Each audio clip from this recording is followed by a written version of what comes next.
Hey guys, welcome back. So let's keep going. So last time when we left off, we got a message from Craig. That's the old message, I believe. Oh, I don't know what went on here. Okay, let's see. Hello, Amanda's dad. It's me, your friend Craig, who loves sport. I have nice and smart children who are good at computers. Oh man, great to hear from you, buddy. I don't think that's Craig. What's up? I'm still storing. Strong. I'm strong. Don't I know it? So I've been reading up about whey protein. You use that at all? I figure it'll help me develop a bit more muscle. Yeah, I know what that is. My children are having a tea party and they want to invite Amanda, but we can't find her on here. You're also invited. Physical invitation to follow. Cool. I love to come. I let Amanda know. I have a hunch that that's the creepy twins that want to hang out with Amanda. Thank you, Amanda's dad. Let's go.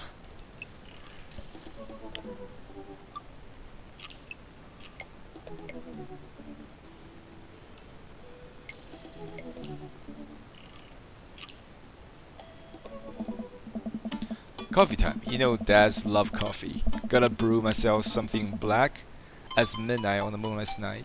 I put a fresh pot and work a few word jumble while I wait for it to brew. Hey, this one spells sorrow. Dad, ready today? I'm ready for every day, sweetie.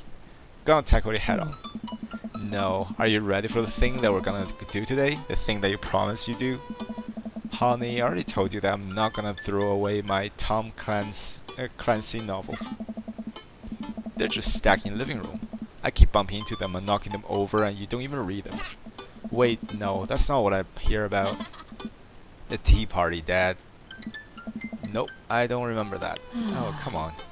Craig's kid, the hand-drawn invitation.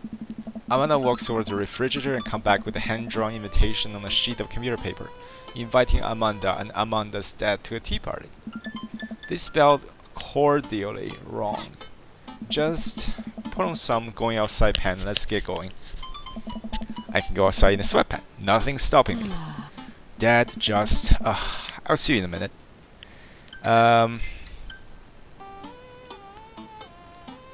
Fuck authority. What did I say about pants? I'm a rebel, sweetie. Whatever. I'm sure it'll be fine. Oh wait, never mind. What am I thinking? I was thinking about the guy, the blonde guy. His creepy twin. This is yeah, this is our friend's twin. That's right. Hello, thank you for coming to our tea party. Okay, that's cute. I do my best to bow and present my daughter, who thanked them with a curtsy. This way, please. Briar and Hazel lead us to a small table with tiny chair. Some are occupied by stuffed animal, and Matt and his daughter Carmen sit up here too.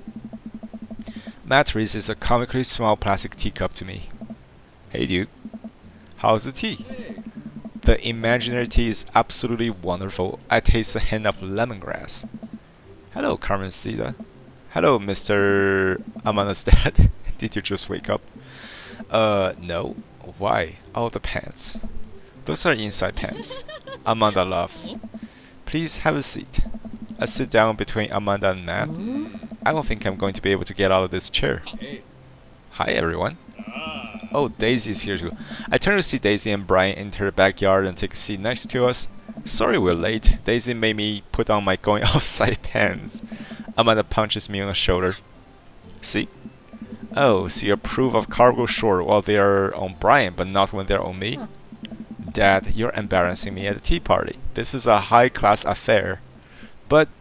Oh. Shh, it's about to start. Thank you all for taking time out of your busy schedule for some high tea. Now, if you're I'll put on your designated tiara. Tiaras? There are little tiaras sitting on everyone's plates, well, except for Brian. His is a softball helmet. Oh, we ran out of tiaras. I don't think this is going to fit me, but I appreciate the thought. Dad, you're royalty. Please act like it. Brian tried to balance the ill-fitted softball helmet on top of his head, but he immediately tumbled off and into the bushes. I'll get that later. Hey, everybody. Craig come out with a teapot and a tray of sandwich cookie. Dad, is the tea ready? Yeah, it's been steaming for a while now. Awesome. Would you girls like to serve your guests tea? No, thank you. We much appreciate our servants' help. Servant? Craig leaned over me. Oh, that's me. Craig placed teacup in front of all of us in a single sandwich cookie into each our plate. He poured some tea into my cup. Awfully fluorescent for tea. I clean my teacup with mats and take a sip. Good lemongrass. It's tea. Right, very good tea. I lean over to Amanda, who's happily enjoying her tea. So, what do you do at tea parties? We enjoy splendor of upper-class society, Father. She take a dainty bite of her sandwich cookie. Marvelous. So, the meeting of princesses have been called to order. Hear, hear. But I'm a warrior princess. I hunt and stuff, and I have like a really cool sword. Can I be a space princess? I'll allow it. And I'll be the rockstar princess. I'm also space princess. Can there be more than one? Space is pretty big, don't you think? I changed my mind. I want to be a space princess too. Dad, what are you? Do I get to be a princess? Duh. Well, I guess that makes me... History Channel princess. Hacker princess? Rude boy princess. History Channel princess. I'm a ruler of all I survey, and what I survey is a 10-hour marathon of cupcake storage war. I don't think I've seen that one. A squad of professional baker bid on empty storage unit and then have to bake 1,000 cupcakes using only the ingredient in the storage unit. Oh, that sounds terrible. Oh, it is. I think I'll be a landscaper and general contracting princess. Barista princess reporting for duty. Hey everybody, CrossFit princess here. Not now, servant. If it weren't for the princess uprising, it would be you serving me. We sipped tea for a bit longer, and then the girl ran off to fight dinosaur as space rock star warrior princesses, I think. They grew up so fast. It was like yesterday when I was helping Amanda through her own tea party. Nice. Did she make you a servant too? You betcha. Carmencita made me actually brew tea for her. Pitfall for owning a coffee shop. Pitfall? Your custom blends are amazing. The hibiscus one give me a while back was choice. Oh, thanks. It's really nice the girls are getting along. Yeah, I'm really glad I'm moving into this community. We are too. Amanda's being kind of a role model to them, you know. I didn't even realize, but I don't even know if Amanda does it either. But I guess they're right. All the girls in the neighborhood look up to her. She seemed to go out of her way to play with them. I'm so proud of her. You better not proud dad cry at this tea party, daddy. Oh. I bought extra war jumbo if I never want to kill some time while the girls play. They roll on, the girls all get tucked out. Amanda spent the whole day playing with them and taking their picture, promising that they'll send them the best ones later. We all clean up and help put away the tea set and table, then head out as Daisy and Carmencita fall asleep on their dad's shoulders. Take care, guys. Thanks for coming. Bye, History Channel princess. You want dinner? Nah, I'm filled up on cookies. Me too, I'm tired. Dude, same. Playing with a bunch of little kids who all simultaneously want your attention and approval is surprisingly exhausting. But in a good way, but also in kind of a scary way. How so? I feel like I gotta be my best behavior for them. I don't wanna let them down. Is this because you still feel bad about dropping the F-bomb in front of your cousin at one time? I corrupted her, Dad. She's secondhand smoke now. Well, those kids really look up to you. I'm glad they have you as a role model. Shucks, Pop. I ruffle Amanda's hair. Welcome. You've got dads. That's pretty cool. What? Daddy, listen, this is you from the past. Huh? Whoa, how did this happen? I figure you try to reply to this because I know myself, but this is an automated message from your earlier this morning when it was socially unacceptable to go out and buy ice cream. I forgot I did that. I forgot how I did that as well. The future is amazing. Listen, life is short and ice cream should always be acceptable. But unfortunately, this isn't the society we live in. And it's less the society we live in and more me projecting my own anxiety about being judged onto others. But you know what I mean. By the time you're reading this, there's a certain time of the day in which nobody will bat an eye at you for going out and buy ice cream. You know what to do. Be good. Me. Sure. I mean, who cares, really?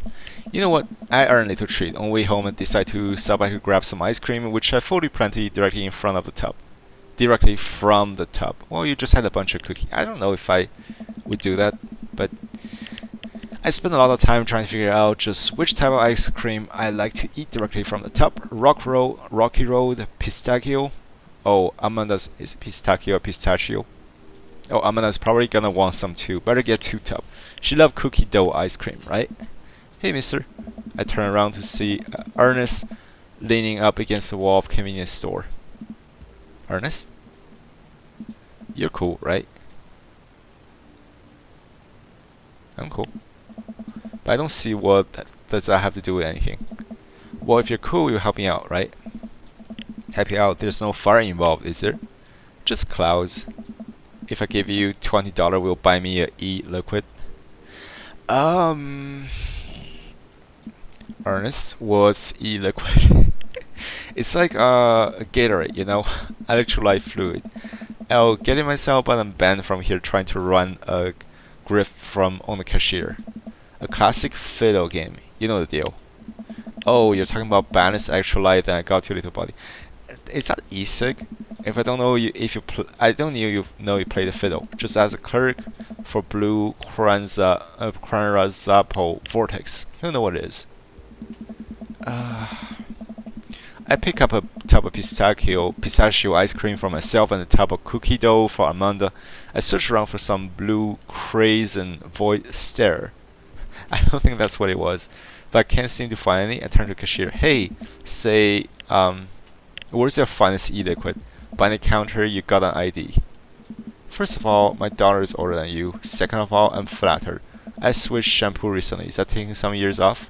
Look, you need to be 21 to buy vape juice. Your hair doesn't look a day over 20. Wait a minute.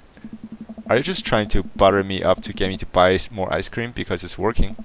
I glance outside and spot Ernest staring at me. Double wait a minute. So you're telling me that e-liquid is not an e-sport drink? It's for vaping. Ernest is watching us intently through the window. I better go give that kid a piece of my mind. I see. Okay, look, I'm gonna pretend that you didn't try to trick me to buying you the old Baphomet's cough syrup and then go inside here to purchase me ice cream. I won't tell your dad if you promise to scram. And stop vaping. You get popcorn lung. What if I give you 25? That's not the point. Go home, Ernest. As I'm walking back inside, Ernest called after me. You can get popcorn lung from microwave popcorn, you know? I don't really trust this child, but the mere notion strikes fear into my heart. Whose kid is it again? Can't remember. I go back inside to complete my purchase with a good cashier. Thank you, kind sir, for your time and generous hair compliment. You got it, Bob. I glance out the window. I'll see Ernest still outside. Look like he's talking to some other poor sap. Guess I'll go outside and save this other guy some grief. Wait a second. That's definitely a cop. Oh boy. I grab my tub of ice cream and bowl it outside. Ernest is already face down on the hood of a squad car. Ernest, do you seriously just try to get a cop to buy your e-liquid? Do you know this kid?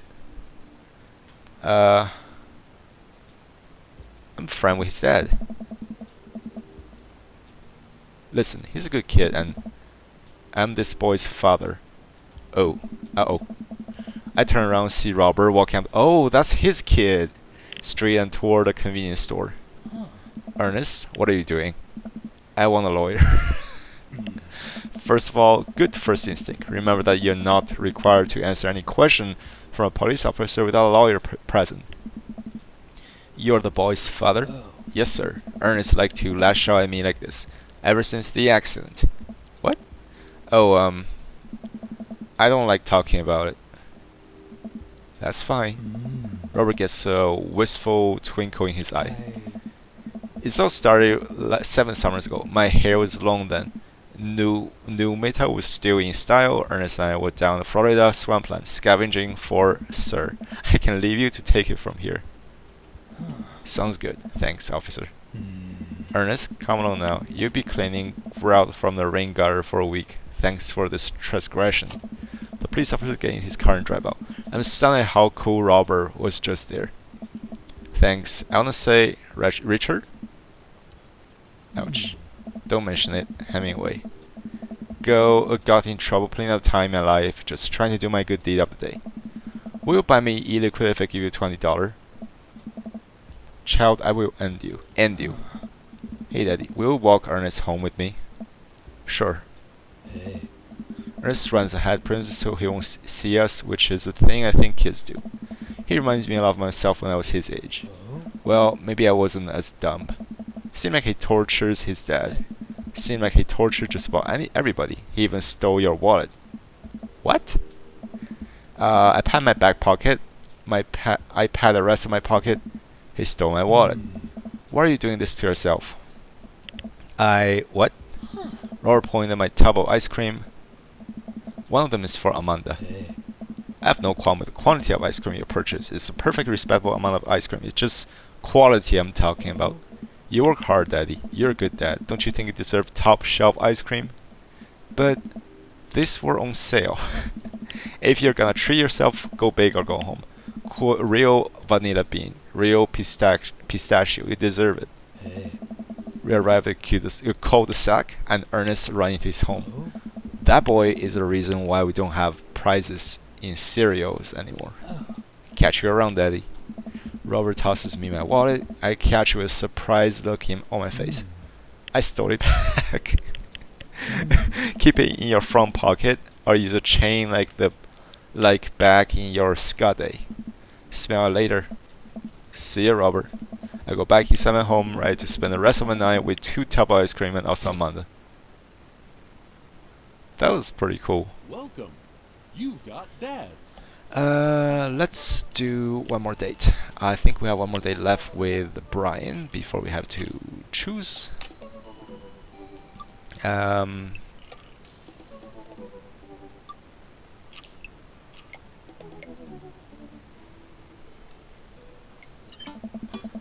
Hey, Daisy and I are going fishing tomorrow. Are you in or... Oh, I forgot about the fishing thing. Guess we'll have to do that.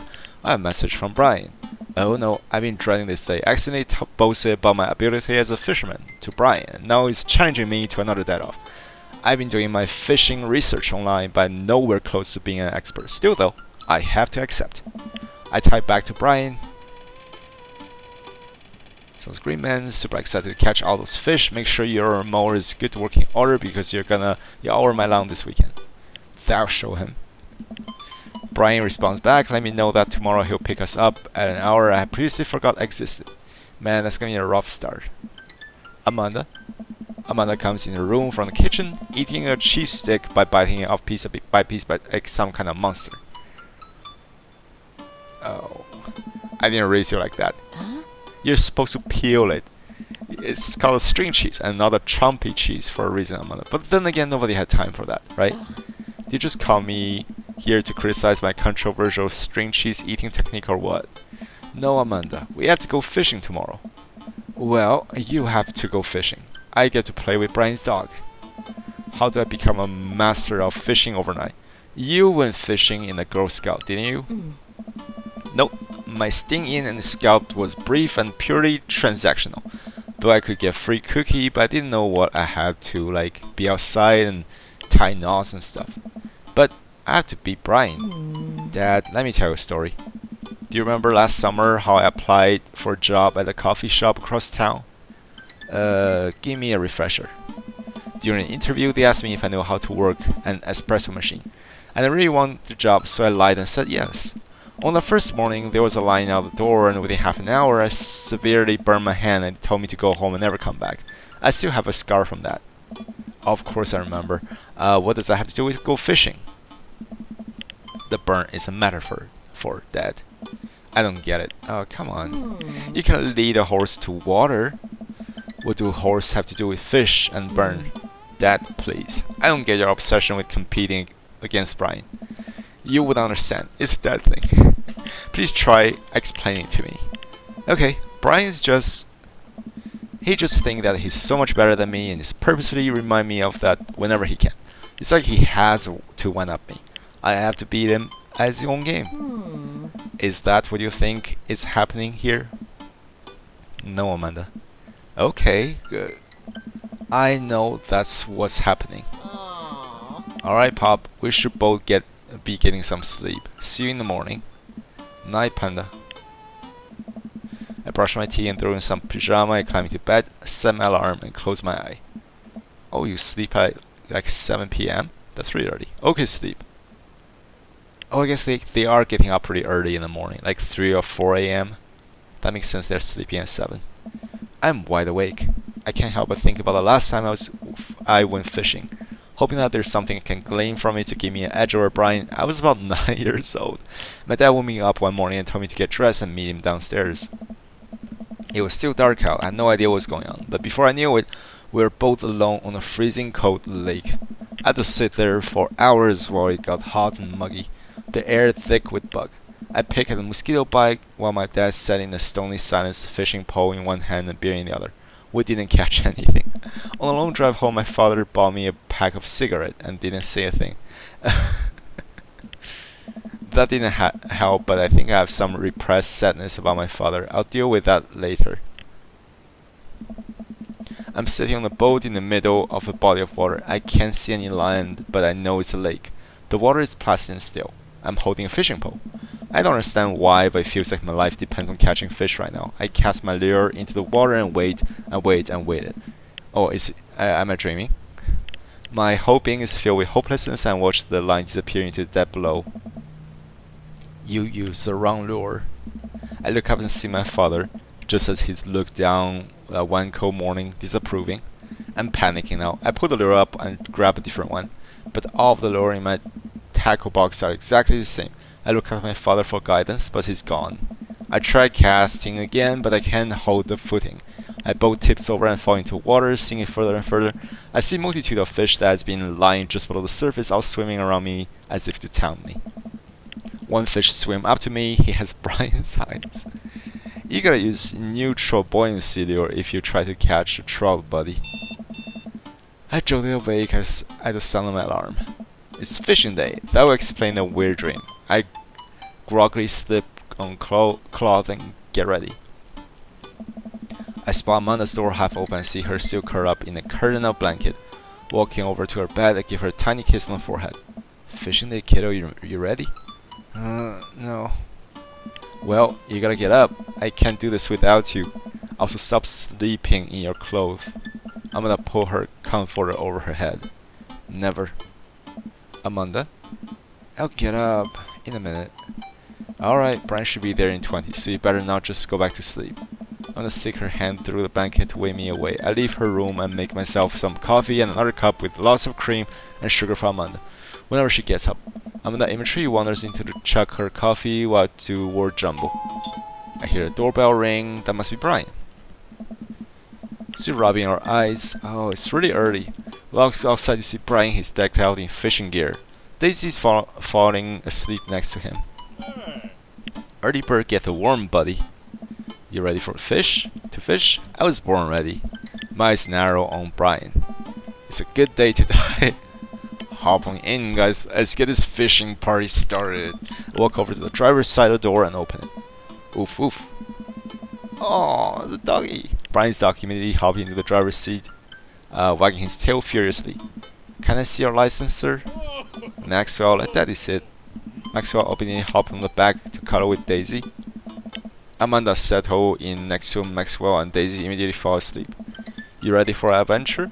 I'm ready for glory.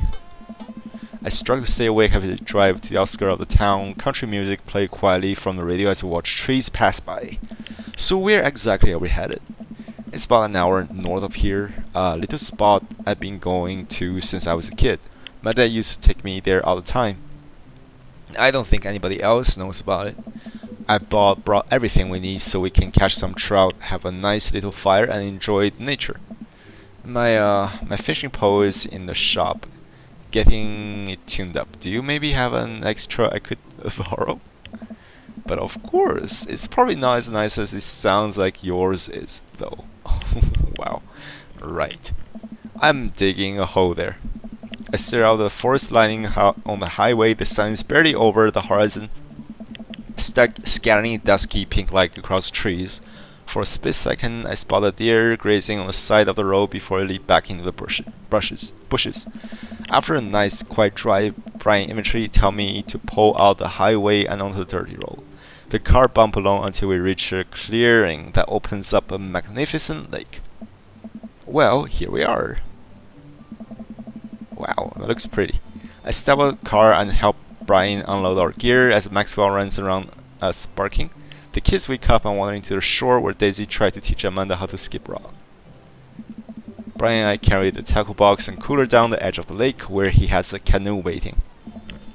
Ah, great, it's still in one piece. Hold on, help me out with Maxwell. I help Brian place a tiny dog-sized life vest on Maxwell. Nice, woof woof. Do dogs actually need life vest? Like, I thought they can swim naturally, but I could be wrong. Alright, your turn. Brian had me a lime green life vest. I can swim, thanks. Oh, shouldn't have said that. I know how to swim, Brian. Suit yourself. Brian turned to Amanda and Daisy, who are still skipping rocks. You kids wanna fish? I'm good with just throwing a rock into the water. Amanda hurled a rock in the pond with gusto. Ha! Take that, water. Amanda, you're supposed to skip on them. Hey. Is that what we're doing? Daisy, don't you want to fish? I think catching fish is kinda inhumane. We're gonna go explore in the wood and look for bugs and stuff. Alright, be safe, don't go too far. Brian put the life vest around himself and we throw our equipment into our canoe. Maxwell happily jumps in and takes his place looking out over the front of the boat. Again in the canoe as Brian shoves off, we paddle together to get ourselves in the middle of the lake. Most freshwater fish usually feed at dusk and dawn. Oh, that's why we're here so early. Which is why I had to get you up so early. Yeah, I know. That's pretty common fisherman knowledge. After all, fisherman knowledge that I am knowledgeable about. Still a gambling man? You know it. Let's see who can catch more fish. You can catch more than one? Sounds easy enough to me. What's on the line? Besides all the fish I'm gonna catch, obviously. I was thinking something a little more high stake than mowing the lawn. Custody of our children? More than that, let's say if I win, I get your weed whacker. The Weed Master 2000? That's a limited edition. But if you win, you get my pole saw, the Reach and Cut 3000. The cordless version? That's the one. Shit, the Reach and Cut 3000 is state of the art. My weed whacker is a prized possession, but there are those hard to reach branches at the back of the yard that I've been begging for pruning. You're on. We shake on it. I suddenly remember that I don't know how to fish. My foolish fatherly pride will one day be my undoing. I watch as Brian tie a lure and does some stuff I can't quite follow with his fishing pole. He casts into the lake. Oh boy, now I have to do that. I stare down at the tackle box at the pole in my hand.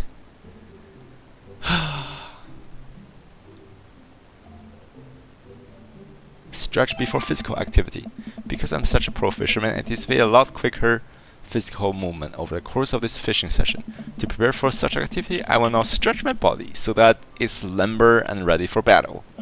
That's very responsible of you. I do a few calf stretch, some bicep pull, and crack my neck a few times. I bend over and try to touch my toe, but I just can't make it happen. I can barely get the tip of my finger past my shin. Alright, my new bow body is lithe and pliant, perfect for wrangling every trout in the lake with my bare hand. Now what?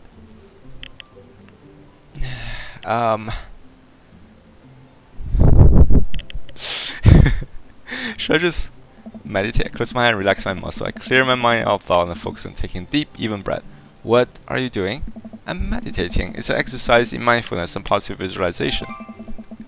It often helps me calm mantra while I'm meditating. I'm going to kick Brian's ass. I'm better than Brian. Brian will never beat me. I'm the superior dad, etc. I think I'm ready. Let's cast his sucker. I pull my rod back and launch the lure as hard as I can. And the lure flies off the line and sails far, far away, landing in the lake with a loud splosh. Sorry, I judged the wind speed wrong. The cold air drives the pressure down.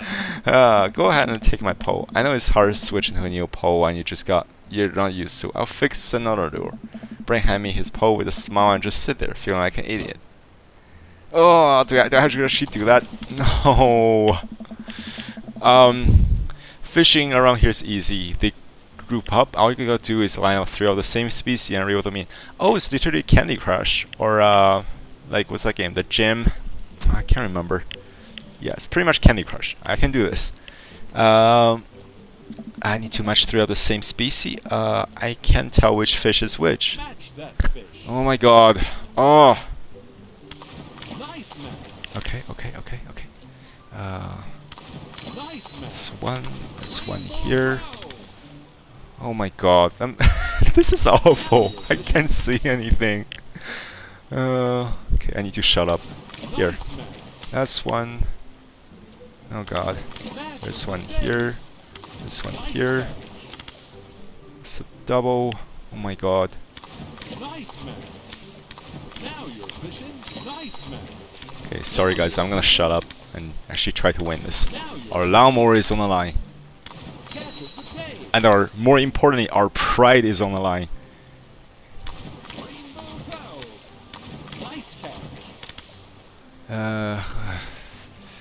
Rainbow trout. And here. Catch of the day. Match There of the he day. goes. Oh my god. Catch of the day. This is awful. Now you're fishing. Ah.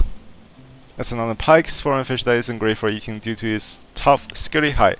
Some fishermen hunt them with sharp teeth, easy cut through fishing line. Okay. Match of the day. Yeah. You. Nice match. You. Now you're fishing.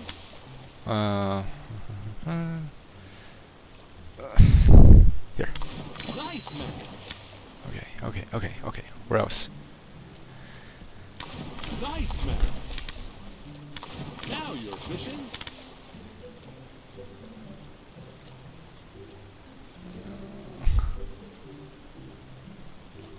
Guys, I'm literally blind. I can't see. Jesus, no! Time's up. Okay. He probably still beat us by miles though. Good work. Yeah, he definitely still beat us by miles. Well, this is way tougher than I thought. Look at Brian, who's smiling and obviously enjoying his time here on the lake. I will crush him. Suddenly, the fishing pole jumped in my hand and reflexively tugged upward. I think I was something big. It's a shoe, isn't it? The tip of the pole dipped down. Oh, wait. May actually be something. Reel it in. I finally get the fish right up to the boat. It's a long, beautiful rainbow trout. Brian hand me a net. It's all yours. I lean down, notice how my hand is shaking with excitement. The fish is bigger than the other one Brian has caught. That pole saw is mine, and kind of tip over with me if I'm. Oh no! I should have taken a life vest. All of a sudden, I embrace under the water and pull into Brian's arm. I finally drag upwards, spouting water, our gear floating in the surface. Maxwell doggy paddle around us in circle, having a great time. You alright? Does that count as one? Well, seeing as all of our fish now swimming safely back in the lake, I guess so. Brian laughs. Let's get it up to shore. Brian and I flip the canoe back over, fueled with our now soaking wet gear. We row back to shore with Maxwell in tow. Once we get to the beach, Maxwell darts off in the wood. Oh!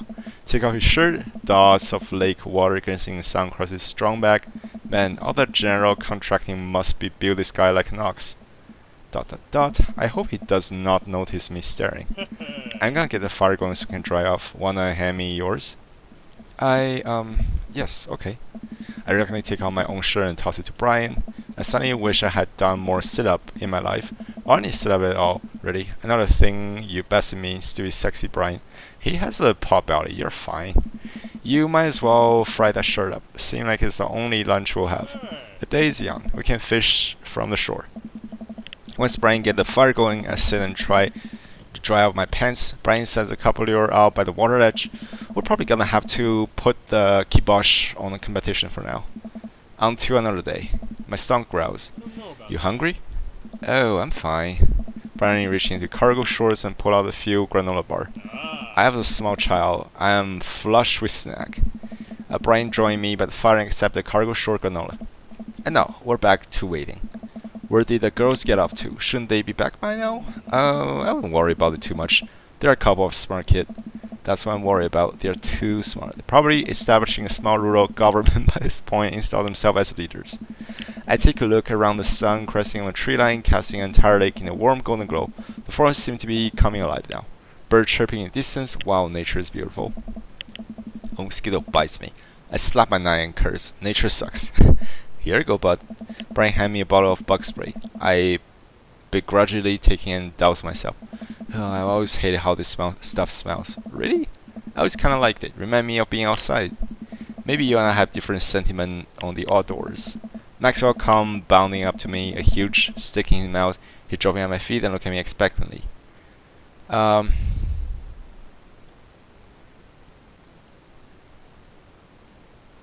it. I hurled the stick as hard as I can toward the tree line. Maxwell bolts after it, ran as fast as his stubby little leg can carry him, which consequently is not very fast. It's very cute though. Nice throw, Daddy. I turn away so he can't see me blush. Maxwell brings the stick back to me, clearly proud of himself. Good boy, Maxwell. You're very good and speedy boy. You're the world's champ of fetch. It's time for the pets. What's the plan?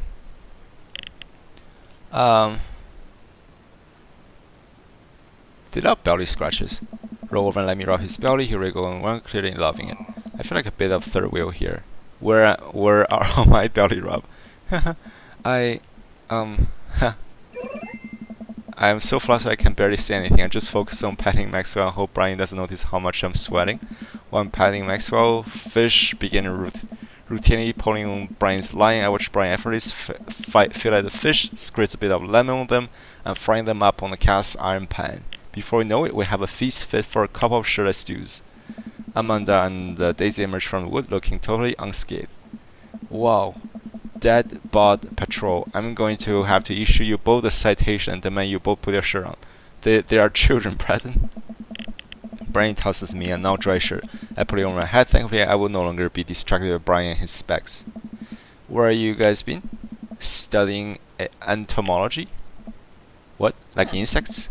Playing with bugs. I expect you guys to be more covering in like muds and stuff. Daisy looked offended. What do you take me for? A child? Amanda puts a hand on Daisy's shoulder. Dad. Right. We take a seat around the fire and Brian serves us all generous pile of fish on paper plate. It's absolutely delicious. Why does he have to be so good at everything? Fish tastes okay?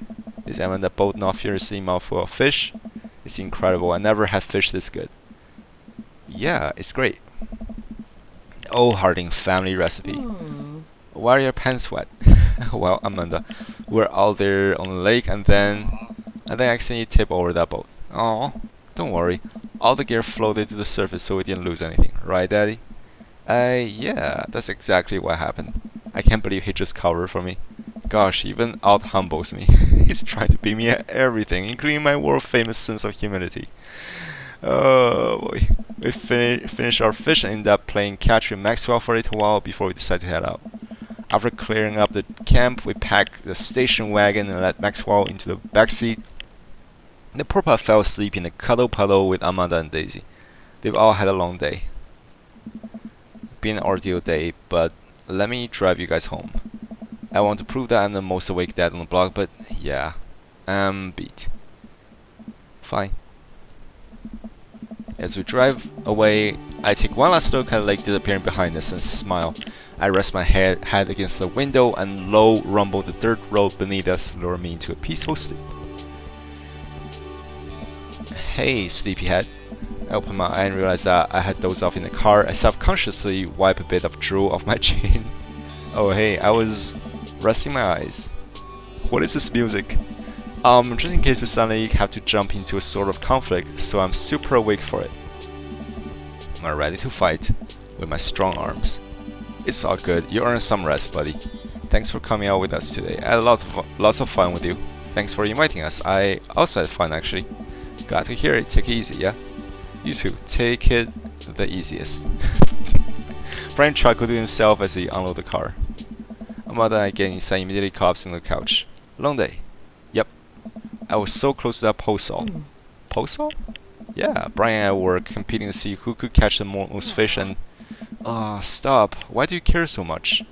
Amanda Panda, just look at that guy. He's so obviously got my number and he's rubbing my face in it. Dad, I love you. But you're kinda dumb sometime. Dumb or clearly the superior dad. You know what? I don't have any energy required to properly unpack your weird fixation with asserting your masculinity. I'm going to bed. Night. Amanda slides off the couch and face down onto the floor. I'm tired, slug. Amanda, that floor is disgusting. I don't care. Well, night, honey. Night, pops.